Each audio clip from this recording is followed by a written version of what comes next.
ನಿನ್ನೆ ರಾತ್ರಿ ಇಡೀ ಪಾಕಿಸ್ತಾನದ ದಾಳಿಯನ್ನು ಸಮರ್ಥವಾಗಿ ತಡೆದಂತಹ ಭಾರತ ಬೆಳಗಿನ ಜಾವ ಕೌಂಟರ್ ಅಟ್ಯಾಕ್ ಅನ್ನು ಆರಂಭ ಮಾಡಿತು. ಅದರಲ್ಲೂ ಪ್ರಮುಖವಾಗಿ ರಾವಲ್ಪಿಂಡಿಯ ನೆಲೆಯ ಮೇಲೆ ಭಾರತ ಮೊದಲು ಅಟ್ಯಾಕ್ ಮಾಡಿದ್ದು.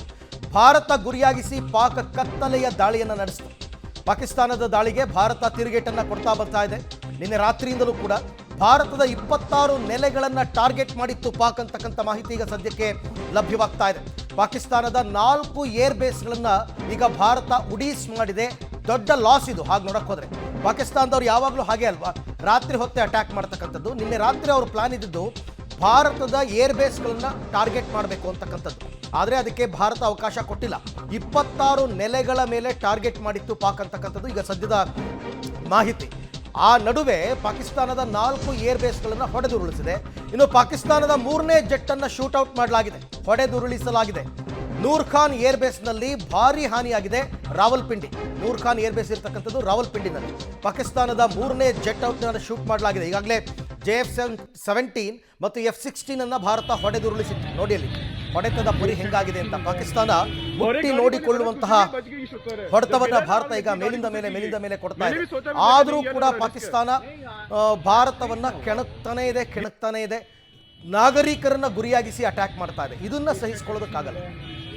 ನೀವೇನೇ ಯುದ್ಧ ಮಾಡಿದ್ರು ಕೂಡ ಸೇನೆಯ ವಿರುದ್ಧ ಯುದ್ಧ ಮಾಡಿ, ಬಟ್ ನಾಗರಿಕರು ಏನ್ ಮಾಡಿದ್ದಾರೆ?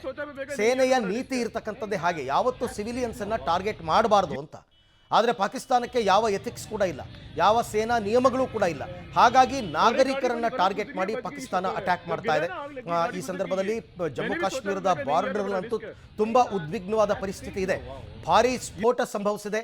ಅಲ್ಲಿನ ಜನ ಆ ಭಾರೀ ಸ್ಫೋಟಕ್ಕೆ ಬೆಚ್ಚಿ ಬಿದ್ದಿದ್ದಾರೆ ಅಂತಕ್ಕಂಥ ಮಾಹಿತಿ ಕೂಡ ಲಭ್ಯವಾಗ್ತಾ ಇದೆ.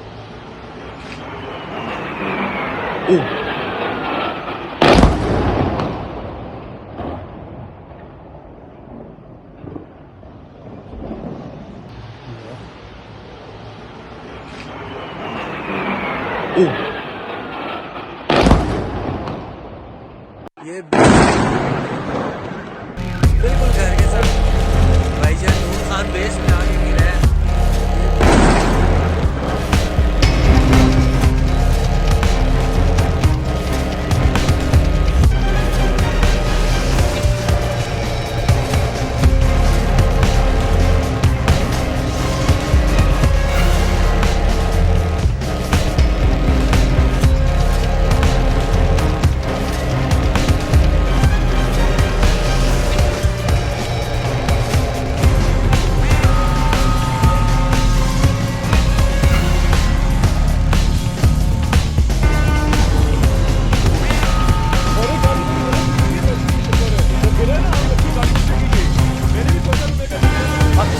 ರಾವಲ್ಪಿಂಡಿಯಲ್ಲಿರ್ತಕ್ಕಂಥ ನೂರ್ ಖಾನ್ ಬೇಸನ್ನ ಏರ್ ಬೇಸನ್ನ ಭಾರತ ಹೊಡೆದುರುಳಿಸಿರುವಂತಹ ದೃಶ್ಯವನ್ನು ತಾವೀಗ ಗಮನಿಸ್ತಾ ಇದ್ದೀರಾ. ಇದರ ಜೊತೆಗೆ ಪಾಕ್ನ ಡ್ರೋನ್ ಲಾಂಚ್ ಪ್ಯಾಡ್ ಅನ್ನ ಕೂಡ ಧ್ವಂಸಗೊಳಿಸಲಾಗಿದೆ.